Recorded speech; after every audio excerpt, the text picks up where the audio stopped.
ونحن على ذلك لمن الشاهدين والشاكرين والحمد لله رب العالمين. حمد و صلاۃ کے بعد قرآن مجید فرقان حمید سے آیت مقدسہ کا حصہ تلاوت کرنے کی سعادت حاصل کی. عزیزان گرامی، اللہ تبارک و تعالی اس کی عظیم ذات اس قدر شان والی ہے کہ اس نے جو ہے وہ کائنات کو پیدا کیا، کائنات کے اندر جن عجائبات کو پیدا کیا، اور عجائبات کو پیدا کرنے کے بعد رب کریم نے ایک مقام پر نہیں کئی مقام پر ارشاد فرمایا کہ اے میرے بندوں، تم اللہ کی تخلیق پر غور کرو. یعنی جو ہم نے سورج بنایا، چاند بنائے، ہم نے جو ہے ستاروں کو بنایا، دریا، پہاڑ، سمندر، آسمان، زمین، اس تخلیق پر تم غور کرو. اور آپ دیکھیے کہ موجودہ سائنس اتنی صدیوں کے بعد آج تحقیق کی منزل پر پہنچی. اتنی صدیوں کے بعد وہ یہ کہتی ہے کہ تحقیق کرو، تحقیق کرو. میرے رب نے جو ہے وہ 1400-1500 سال پہلے جب اس کلام پاک کو اپنے حبیب پر نازل کیا، اس وقت ہی رب نے یہ فرما دیا. ایک نہیں کئی مقام پر اللہ اکبر رب کریم نے فرمایا غور کرو، ہماری کائنات میں غور کرو، ہماری تخلیق میں غور کرو. اب بتائیے کہ یہ کس قدر جو ہے حیرت انگیز بات ہے کہ جس پر سائنس اتنی صدیوں کے بعد پہنچی، میرے رب نے کئی سو سال پہلے جو ہے وہ غور و فکر کا حکم دے دیا. اب انسانوں پر ہے، اب بندوں پر ہے کہ وہ اللہ کی بنائی ہوئی چیز پر کتنا غور کرتے ہیں، کتنا تفکر کرتے ہیں.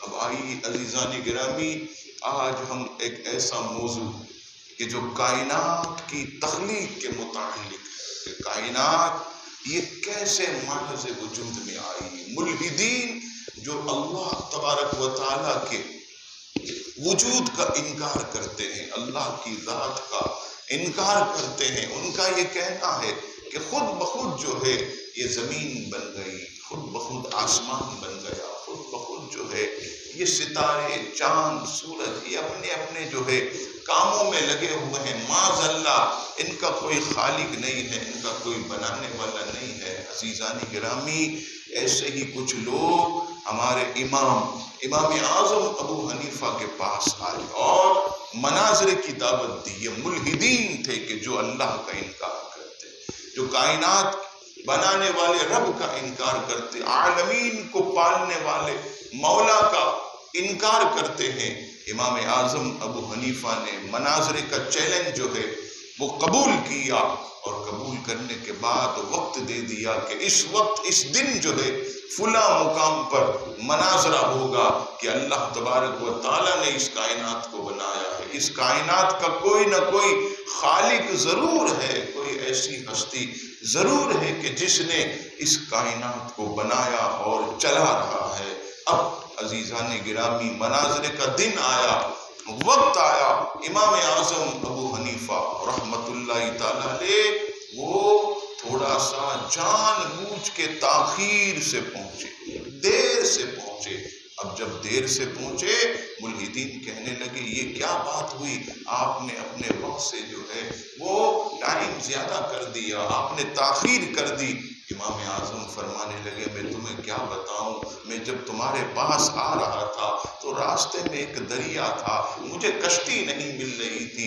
یکایک کیا ہوا کہ ایک درخت، اس درخت کو کیا ہوا، اچانک اس نے جو ہے اپنے آپ کو کاٹنا توڑنا شروع کیا، خود بخود وہ درخت جو ہے وہ کٹتا رہا، پھر وہ جب لکڑیاں جمع ہو گئی تو خود بخود جو ہے وہ کشتی بھی بن گئی، اور کشتی خود بخود بن کر میرے پاس آ گئی، میں اس میں بیٹھ کر تمہارے پاس آیا۔ وہ کہنے لگے امام صاحب یہ کیا مذاق کرتے ہیں آپ، ایسی کیسی باتیں کرتے ہیں کہ درخت کی لکڑیاں خود بخود کٹ گئی، خود بخود کشتی بن گئی، کشتی کے اندر بیٹھ کر آپ آ گئے، یہ بات ہماری عقل میں نہیں آتی۔ امام اعظم فرماتے یہی تو میں تمہیں سمجھانا چاہ رہا تھا کہ جب ایک کشتی جو ہے بغیر کسی بنانے والے کے نہیں بنتی تو یہ اتنی بڑی کائنات کسی خالق کے بغیر کیسے بن گئی۔ اب جو ہے انہوں نے اپنا سر نیچے کر لیا اور کہنے لگے واہ امام ابو حنیفہ کمال کر دیا آپ نے، ایسی اتنی بڑی کائنات جو ہے وہ خود بخود بن جائے۔ یہ سب ملحدین کا، یوں سمجھ لے ان کی عقلوں پر ماتم کرنے کا جی چاہتا ہے کہ انسانی عقل بھی اس چیز کو بالکل جو ہے مان ہی نہیں سکتی کہ جب ایک درخت خود بخود لکڑیاں اس کی کٹ جائیں پھر کشتی بن جائے اور وہ چلنا شروع کر دے، تو ایسا کیسے ہو سکتا ہے کہ بغیر خالق کے جو ہے وہ کائنات جو ہے وہ بن جائے اور پھر چلنا بھی شروع ہو جائے۔ تو یقیناً اس کائنات کا خالق و مالک جو ہے یہ اللہ تبارک و تعالیٰ کی ذات ہے، اور اس کی حکمتیں بھی بڑی نرالی، اس کی حکمتیں اتنی شاندار۔ آپ دیکھیے کہ رب کریم نے جو درخت پیدا کیے، پہلے بھی میں نے آپ کے سامنے جو ہے اس بات کو رکھا تھا کہ اللہ تبارک و تعالیٰ نے جو درختوں کو بنایا پھر اس کے اندر پھلوں کو پیدا کیا۔ آپ دیکھیے کہ جس پھل کے اندر آم جو ہے وہ پیدا ہوتا ہے،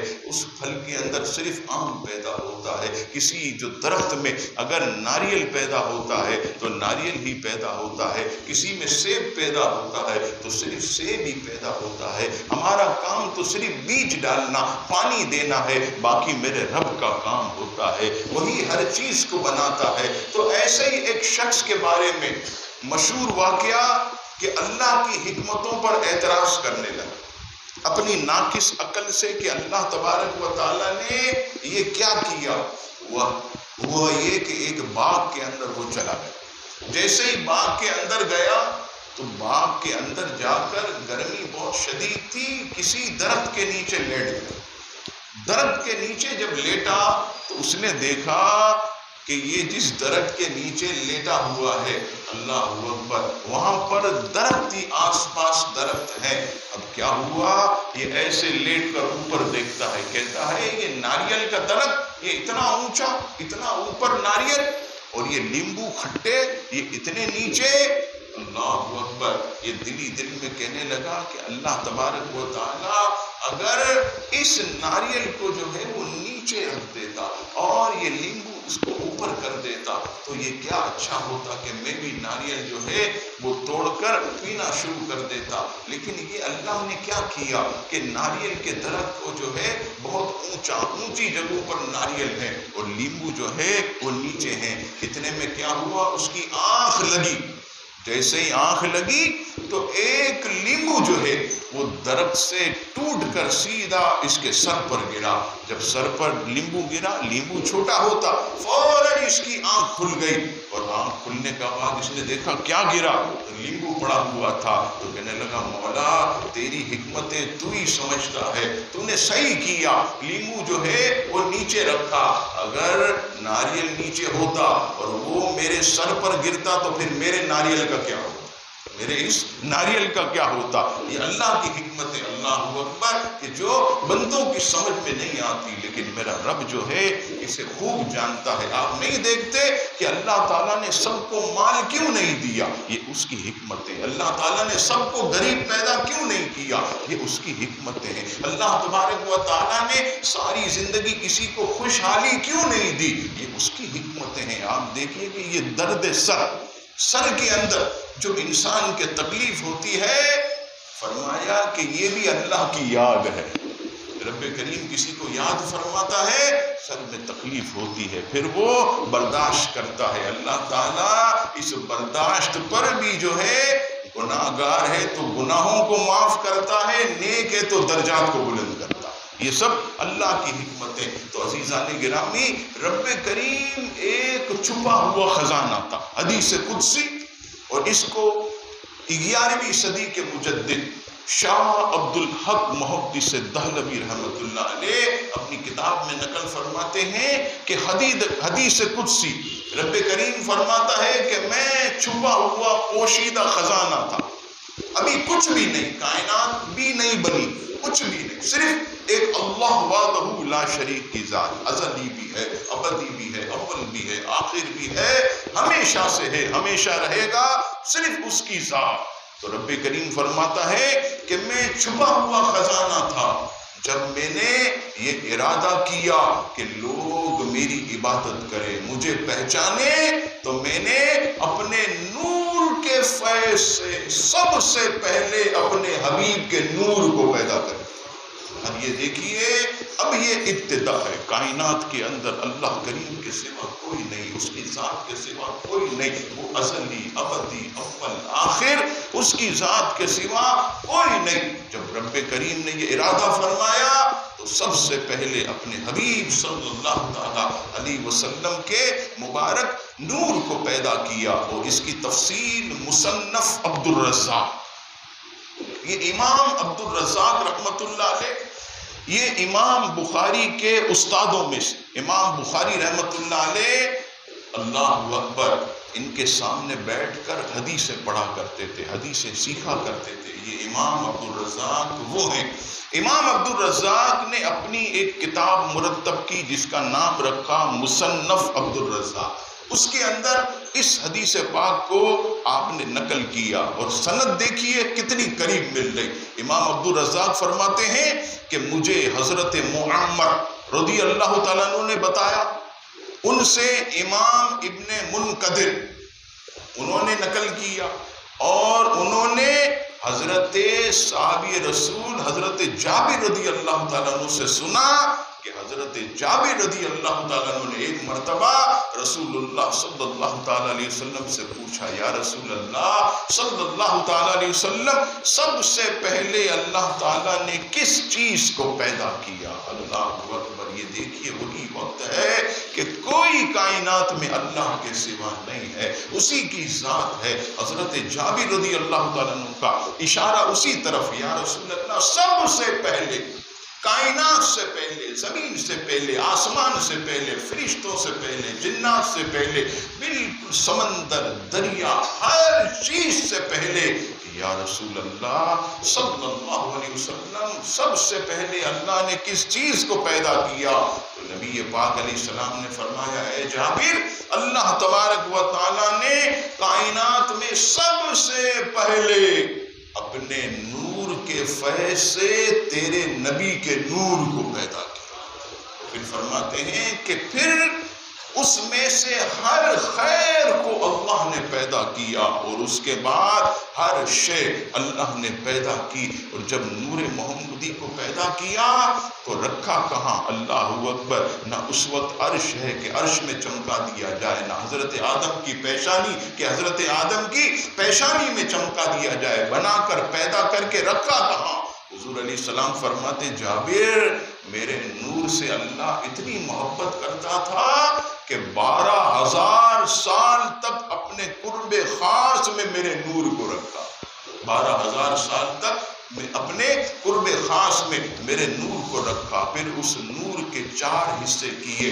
ایک حصے سے میرے مولا نے عرش کو پیدا کیا، دوسرے سے کرسی کو پیدا کیا، دوسرے حصے سے اللہ نے حاملین عرش، جو عرش کو ایسے اٹھائے ہوئے فرشتے جنہیں حاملین عرش کہا جاتا، انہیں اللہ نے پیدا کیا. تیسرے سے خازنین کرسی، ان کو اللہ نے پیدا کیا. پھر چوتھے حصے کو مقام محبت پر 12,000 سال اللہ نے رکھا. اور اے جابر، پھر اللہ نے اسے 4 حصوں میں تقسیم کیا. ایک سے قلم کو پیدا کیا، دوسرے سے جنت کو پیدا کیا، پھر تیسرے سے اللہ نے جو ہے وہ نور کے چوتھے جز کو مقام رجا پر 12,000 سال تک رکھا. پھر اس نور کے 4 اجزاء کیے. ایک جز سے اللہ نے ملائکہ کو پیدا کیا، دوسرے جز سے سورج کو پیدا کیا، تیسرے جز سے چاند کو پیدا کیا، چوتھے جز سے اللہ نے ستارے بنا. پھر چوتھے جز کو اللہ نے مقام رجا پر 12,000 سال تک رکھا. پھر 12,000 سال تک نور محمدی رکھنے کے بعد رب کریم نے جب اس نور پر نگاہ رحمت فرمائی، نگاہ کرم فرمائی، تو اس نور کو پسینہ آیا. جب اس نور کو پسینہ آیا تو اس سے 1,24,000 قطرے جھڑے. تو ہر قطرے سے اللہ تعالیٰ نے 1,24,000 انبیاء و رسول کی مبارک ارواح کو پیدا کر دیا. پھر جب ان ارواح نے سانس لیا تو اللہ تعالیٰ نے ان کے مبارک سانس سے تا قیامت اولیاء اللہ، شہداء، سعداء اور فرما برداروں کی اللہ نے ارواح کو پیدا کیا. اور پھر اللہ نے جو ہے ایسی جو ہے عام مسلمانوں ارواح کو اللہ نے پیدا کیا، عام انسانوں کی اللہ نے ارواح کو پیدا کیا، جو حضرت آدم علیہ السلام سے لے کر قیامت تک جتنے لوگ آئیں گے رب کریم نے سب کی جو ہے وہ ارواح کو پیدا کیا. یہاں پر عزیزان گرامی نبی پاک صلی اللہ تعالی علیہ وسلم کے نور پاک کو آپ نے یہ دیکھا کہ ہر چیز کائنات کی آپ کے نور سے پیدا کی گئی. اول تخلیق نبی پاک صلی اللہ تعالی علیہ وسلم کا نور. اور یہاں پر ایک بات جو کہ حضرت محی الدین ابن عربی رحمت اللہ اکبر، کتنی پیاری بات ایک مقام پر لکھتے ہیں کہ یہ جو اللہ نے ارواح کو پیدا کیا سب سے پہلے ساری ارواح کو ایک جگہ رکھا، پھر اس کے بعد ماں کے پیٹ میں آتی، پھر اس کے بعد دنیا میں آتی. یہ اللہ کا ایک بنایا ہوا جو ہے عزیزان گرامی سلسلہ ہے. اب کیا ہوا؟ فرماتے محی الدین ابن عربی کہ دنیا میں جو تم آپس میں ایک دوسرے سے محبت کرتے ہو، دنیا میں جو تم ایک دوسرے کے پاس بیٹھتے ہو، دنیا میں تم جب ایک دوسرے سے دوستی کرتے ہو، محی الدین ابن عربی فرماتے ہیں یقیناً عالم ارواح میں آپس میں روحوں کا بھی ایسا ساتھ ضرور ہوگا، آپس میں روحوں کا بھی ایسا ساتھ جو ہے ضرور ہوگا. جب وہاں اتنا ساتھ تھا یقیناً اسی وجہ سے جو ہے یہاں دنیا میں آنے کے بعد بھی اس کے ساتھ آپ کا رابطہ، دوستی، محبت جو ہے وہ قائم رہتی ہے. الغرض میں آپ کی خدمت میں عرض کر رہا تھا کہ رب کریم نے جب یہ ارادہ فرمایا کہ لوگ مجھے پہچانے، میری عبادت کریں اور میرا رب ہونا لوگوں پر ظاہر ہو جائے، تو میں نے اپنے نور کے فیض سے سب سے پہلے اپنے حبیب صلی اللہ تعالی علیہ وسلم کے نور کو پیدا کیا. اور یہاں ایک بات آپ کی خدمت میں عرض کرنا میں بھول گیا. جیسے ہی رب کریم نے اپنے حبیب صلی اللہ علیہ وسلم کے نور کو پیدا کیا، اور یہاں یہ بھی یاد رکھیے گا کہ کوئی یہ نہ سمجھے کہ معاذ اللہ اللہ نے اپنے نور کے ٹکڑے کیے، معاذ اللہ اللہ نے اپنے نور کو پھاڑا، نہیں، بلکہ اس کے معنی یہ ہیں جو میں بار بار عرض کر رہا ہوں کہ اللہ نے اپنے نور کے فیض سے اپنے نور کو پھاڑا نہیں، اپنے نور کے ٹکڑے نہیں کیے، بلکہ اپنے نور کے فیض سے اپنے حبیب علیہ السلام کے نور کو پیدا کیا. اور جیسے ہی وہ نور پیدا کیا، جیسے ہی اللہ نے نور مصطفیٰ کی تخلیق کی، ارے نور مصطفیٰ پیدا ہوتے ہی اللہ کے حضور سجدے میں چلا گیا. اور یہ پہلا سجدہ جو کائنات میں بلکہ آج تک کسی نے اللہ کو نہیں کیا، وہ نور مصطفیٰ نے کیا. اور سبحان ربی الاعلی، سبحان ربی الاعلی، اللہ اکبر. عزیزان گرامی یہ شان دیکھیے نبی پاک علیہ السلام کی کہ کائنات کے اندر سب سے پہلے اللہ کی اگر کسی نے تسبیح بیان کی تو وہ نور پاک مصطفیٰ سے.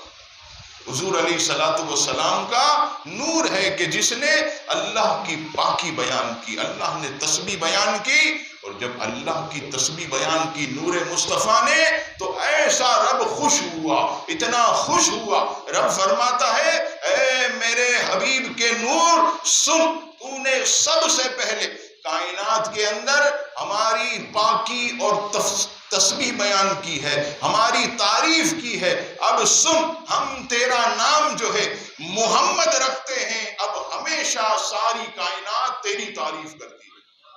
اتنا جو ہے وہ رب کریم جو ہے وہ خوش ہوا۔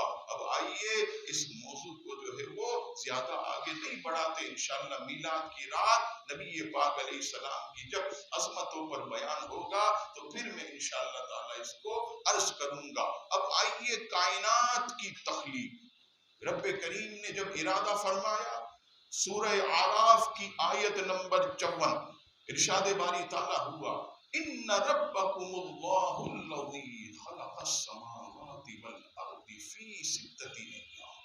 ترجمہ، بے شک تمہارا رب اللہ ہے جس نے آسمان اور زمین 6 دن میں بنائے۔ دوسرے مقام پر فرمایا ثم استوى علی العرش، 6 دن میں بنائے پھر عرش پر استوا فرمایا، جیسا کہ اس کی شان کے لائق تھا۔ بعض بے وقوفوں نے ترجمہ کیا قرآن میں، کہنے لگے 6 دن میں اللہ نے جو ہے وہ دنیا کو بنایا، پھر معاذ اللہ عرش پر آرام کیا، عرش پر بیٹھ گیا، معاذ اللہ۔ یہ بھی بعض نے لکھا، یہاں یاد رکھیے گا کہ اللہ تبارک و تعالیٰ نے 6 دن میں دنیا کو پیدا کیا، پھر رب کریم نے جو ہے عرش پر اپنی تجلی خاص فرمائی۔ یہ الفاظ بہت ادب والا ہے، بہت ہی اللہ کی جو ہے وہ شان کے لائق ہے، وہ کمال ہستی، وہ عظیم ہستی۔ ہم کیا ایسے الفاظ استعمال کریں گے کہ وہ آرام کرنے لگ جائے؟ معاذ اللہ، یہ تھکن یہ تو سب عیب ہے۔ اللہ تبارک و تعالیٰ کی ذات تو ہر عیب سے پاک ہے، وہ کیسے تھک سکتا ہے؟ تو یاد رکھیے گا 6 دن میں دنیا بنائی اور پھر عرش پر تجلی خاص فرمائی۔ یہاں مفسرین فرماتے ہیں کہ 6 دن میں دنیا کو تخلیق کرنے سے کیا مراد، 6 دن سے کیا مراد؟ تو کہتے ہیں کہ 6 دن سے مراد 6 ادوار ہیں، یعنی 6 دور اللہ نے جو ہے وہ 6 دور ایسے ترتیب فرمائے۔ اس 6 ادوار میں اللہ نے اس کائنات کو بنایا۔ اکثر نے فرمایا کہ دنیاوی اعتبار سے 6 دن کی مقدار بنتی ہے، وہ مراد ہے۔ بہرحال جو بھی صورت ہو، اللہ تبارک و تعالی ہر صورت پر قادر ہے، وہ ہر چیز پر جو ہے وہ قادر ہے۔ اللہ تبارک و تعالی ہر چیز پر اتنا کریم اور اتنا بڑا بادشاہ کہ کن فیکون کہہ دے کہ ہو جا تو ہو جاتی ہے۔ اس کی شان اتنی بلند، اس کو خاص بنانے کی ضرورت نہیں پڑتی، خالی اتنا فرما دے۔ یہاں پر سوال آپ کریں گے کہ جب کن فیکون کا مالک ہے، کن ہو جا، فیکون ہو جاتی ہے، پھر 6 دن میں کیوں بنائی؟ تو اللہ کا کلام کہہ رہا ہے، کسی اور کی تو کتاب بھی نہیں۔ سورہ اعراف میں فرمایا کہ 6 دن میں اللہ نے دنیا بنائی۔ ہو سکتا ہے کوئی سوال کرے، کن فیکون کہہ دیتا، پوری دنیا ہمارے سے وجود میں آ جاتی۔ لیکن مفسرین فرماتے ہیں کہ اس میں بھی اللہ کی حکمت ہے۔ جو انسان ناقص العقل، اس کی عقل ناقص، وہ نہیں سمجھ سکتا کہ اس میں حکمت کیا، لیکن ایک حکمت جو مفسرین نے بیان کی، اللہ اکبر، اللہ تعالیٰ ان کی قبروں کو رحمت اور رضوان کے پھولوں سے بھر دے۔ مفسرین فرماتے ہیں کہ اس میں ایک حکمت بندوں کے لیے تعلیم ہے کہ بندے بھی اپنے کاموں میں بڑی جلدی نہ مچایا کریں، آہستگی سے اپنے کام کرتے رہیں۔ بندے جو ہے آپ نے دیکھا بہت زیادہ بعض دفعہ جلدی مچاتے ہیں، عجلت سے کام لیتے ہیں کام۔ اب لوگ بھی یہ کہتے ہیں کہ بھائی جلدی کا کام جو ہے وہ شیطان کا ہوتا ہے، بالکل آہستگی سے شائستگی سے سکون کے ساتھ، جیسا کہ فاضل بریلی نے کہا کہ اے رضا ہر کام کا ایک وقت ہے، دل کو بھی آرام ہو ہی جائے گا، تو آدمی جو ہے وہ جلدی نہ مچائے، آہستہ آہستہ کام کرے۔ اس میں اللہ تبارک و تعالیٰ کی حکمت جو بندوں کے لیے تعلیم ہے۔ اب آئیے عزیزان گرامی، رب کریم نے جو ہے کائنات بنا لی، 6 دن میں پوری کائنات کو تخلیق کیا، کیا اس کی شان، کیا سمندر، کیا دریا، کیا صحرا، کیا پہاڑ، کیا حسین و جمیل وادیاں، کیا آسمان، کیا زمین، ایک ایک چیز دیکھے تو آدمی جو ہے وہ حیرت میں پڑ جائے کہ ہر شے جو ہے اس ذات کی جو ہے وہ کبریائی کی جو ہے وہ اللہ اکبر گواہی دیتی ہے، ہر چیز جو ہے اللہ کی تسبیح جو ہے وہ بیان کرتی ہے۔ لوگ کہتے ہیں کہ فلاں ملک میں فلاں آبشار ہے، وہ آبشار کا جب پانی گرتا ہے تو اس میں لا الہ الا اللہ کی آوازیں آتی، فلاں ملک کے اندر درخت ایسے بنے ہوئے کہ دور سے کھڑے رہ کر دیکھے تو لا الہ الا اللہ جو ہے وہ نظر آتا ہے۔ ہمارے خیبر پختونخوا میں ایک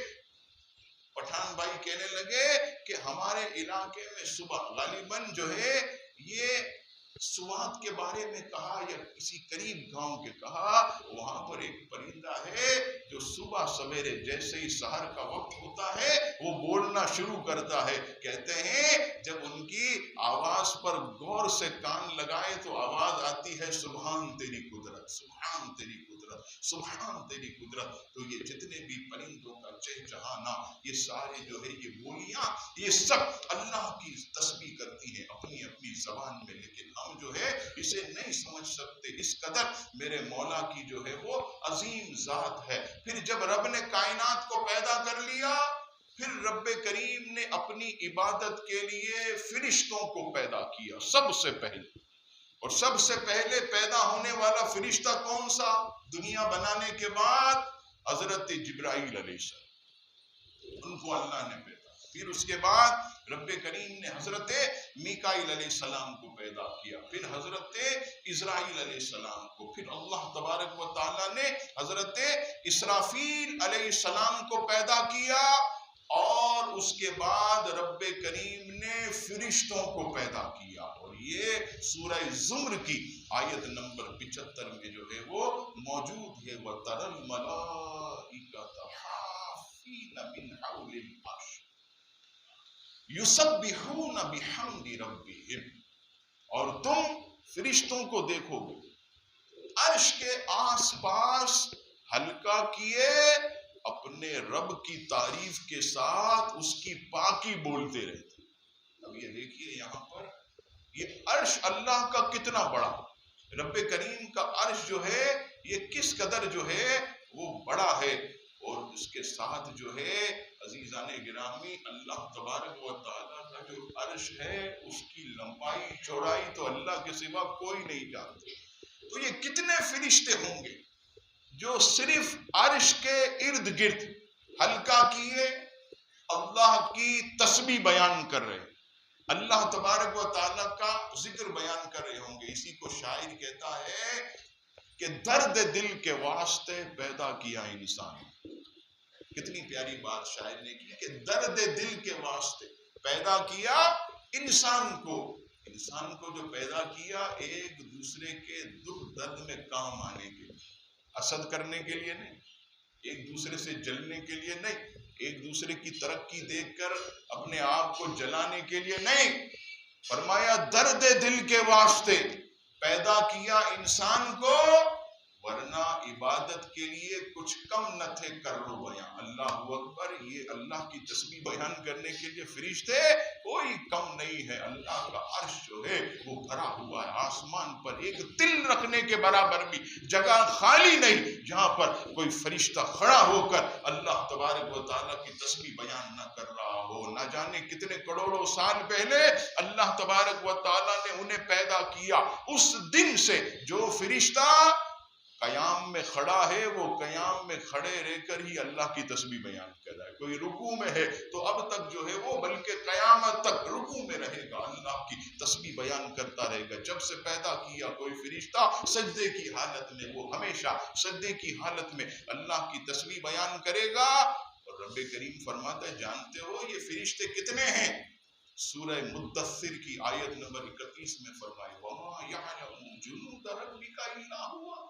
فرمایا تم اللہ کی تسبیح کرنے والے فرشتوں کے لشکر کو نہیں جانتے. فرمایا اس کی تعداد تو اللہ کے سوا کوئی نہیں. اتنی تسبیح کرنے والے یہ فرشتے. اور اللہ اکبر, یہاں پر آپ دیکھیے کہ انسان کو اشرف المخلوقات بنا دیا. فرشتوں کو عبادت کے لیے, انسان کو درد دل کے لیے. لیکن فرق کیا ہے کہ فرشتوں میں اللہ نے عقل و شعور پیدا کیا. وہ ہر چیز کو سمجھتے, عقل بھی ہے شعور بھی ہے. لیکن فرشتوں کے اندر جو ہے نفس نہیں ہے. نفس خواہشات کے پیچھے بھاگنا, کھانا کھانا ہے, پانی پینا ہے, رات کو آرام کرنا ہے, نیند ضروری ہے, زوجہ بھی چاہیے, ہر چیز جو ہے اس کا تعلق نفس سے. فرشتوں کے اندر نفس نہیں, وہ کھاتے نہیں, وہ پیتے نہیں, وہ سوتے نہیں, وہ نکاح نہیں کرتے. عقل و شعور ہے, ہر وقت اللہ کی عبادت کرتے ہیں, اس کا ذکر کرتے ہیں. لیکن اللہ تبارک و تعالیٰ نے انہیں ایسا پیدا فرمایا کہ وہ معصوم ہیں, ان سے گناہ نہیں ہو سکتا, وہ بالکل گناہوں سے معصوم ہیں. اور فرشتوں کی شان یہ ہے کہ جب وہ سانس لیتے ہیں تو اس کی سانس بھی اللہ کی تسبیح, ان کی سانس بھی اللہ کی تسبیح. اور فرشتوں کی خوشبو یہ گلاب کے پھولوں جیسی, گلاب کے پھولوں جیسی جو ہے فرشتوں کے اندر خوشبو. اللہ. اسی طرح میں نے ایک مقام پر پڑھا کہ انبیاء کے جسموں سے ناشپتی کی خوشبو آتی, ناشپتی کی خوشبو ان کے مبارک بدن سے آتی رہتی. اسی طرح فرشتوں کے بدن سے یہ گلاب کے پھول کی جو ہے وہ خوشبو آتی ہے. اور فرشتوں کی خاص تسبیح سبحان اللہ و بحمدہ سبحان اللہ العظیم. یہ فرشتوں کی خاص جو ہے وہ تسبیح ہے. اور فرمایا کہ فرشتوں کا قیامت کے دن جو ہے وہ اس فرشتوں کو پیدا کیا. سیکنڈ, سب سے پہلے دنیا کو بنایا, اس سے پہلے نور مصطفیٰ, پھر دنیا کے بعد سب سے پہلے فرشتوں کو پیدا کیا. اب فرشتوں کے بعد اللہ نے کسے پیدا کیا؟ فرشتوں کے بعد اللہ نے تھرڈ نمبر پر جنات کو پیدا کیا. سورہ رحمان آیت نمبر 15. کس سے؟ فرشتوں کو نور سے پیدا کیا. اور جنات کو وَخَلَقَ الْجَانَّ مِن مَّارِجٍ مِّن نَّارٍ, اور اس نے جن کو بغیر دھوئیں والی آگ کے خالص شعلے سے پیدا. یہ جنات جو ہے وہ تیسری تخلیق. اور ابلیس کو اللہ تعالیٰ نے حضرت آدم علیہ السلام سے پہلے آگ سے پیدا کیا, جو کہ سورہ ہجر کی آیت نمبر 27 میں فرمایا وَالْجَانَّ خَلَقْنَاهُ مِن قَبْلُ مِن نَّارِ السَّمُومِ. اور ہم نے اس سے پہلے جن کو بغیر دھوئیں والی آگ سے پیدا کیا. اور مخلوق کے اندر عزیزان گرامی جنات کا عالم یہ کہ انسان کے یہاں ایک وقت میں 1 یا 2 بچے پیدا ہوتے ہیں, جنات کے یہاں ایک وقت میں 9 سے 10 بچے پیدا ہوتے ہیں. یعنی اتنی جو ہے ان کی تعداد میں سب سے زیادہ فرشتے اللہ, ان کا کوئی مقابلہ نہیں. رب نے بھی فرمایا کہ تم اللہ کے بنائے ہوئے لشکر کو نہیں جانتے, اس کی تعداد تمہارا رب ہی جانتا. پھر اس کے بعد اللہ اکبر, دوسری جو تخلیق اللہ نے فرشتوں کے بعد جنات کی. اب آئیے جنات کے متعلق کچھ مختصر آپ کی خدمت میں انشاءاللہ آئندہ عرض کروں گا. پھر جنات کے بعد اللہ نے انسان کو کیسے پیدا کیا, کس صورت پہ پیدا کیا, اس کا بھی انشاءاللہ ہم ذکر سنیں گے. اللہ تبارک و تعالی ہم سب کو اپنی قدرت کے عجائبات پر غور و فکر کرنے کی توفیق عطا فرمائے. اور یہ بس یاد رکھیے گا کہ دیکھیے آسمان کو اور یاد اپنے رب کو کیجیے. عالیشان زمین کو دیکھیے، یاد اپنے مولا کو کیجیے، حسین سمندر کو دیکھیے، لہریں جو ہے ایسے چڑھاتا ہوا، کون اس کا خالق ہے تو یاد کیجیے میرا مولا ہے۔ ایسا بڑا ہوا دریا جو بالکل ساکت ہے، سکون میں ہے، کون اس کا بنانے والا ہے تو میرا رب ہے۔ یہ حسین وادیاں، یہ آبشار، آبشار میں نغمات، سمندر میں مچھلیاں، مچھلیوں میں حسن و جمال، یہ سب کا سب اللہ کی قدرت کے کرشموں میں سے ہے۔ وہ ذات کتنی عظیم ہے اور ہم کتنے خوش نصیب ہیں کہ اللہ تعالیٰ نے ہمیں اپنا مسلمان بندہ بنایا۔ اس پر ہم اللہ کا جتنا شکر ادا کریں کم ہے۔ اللہ تعالیٰ ہمیں اسی ایمان پر استقامت عطا فرمائے اور اسی پر ہمیں موت عطا فرمائے، آمین۔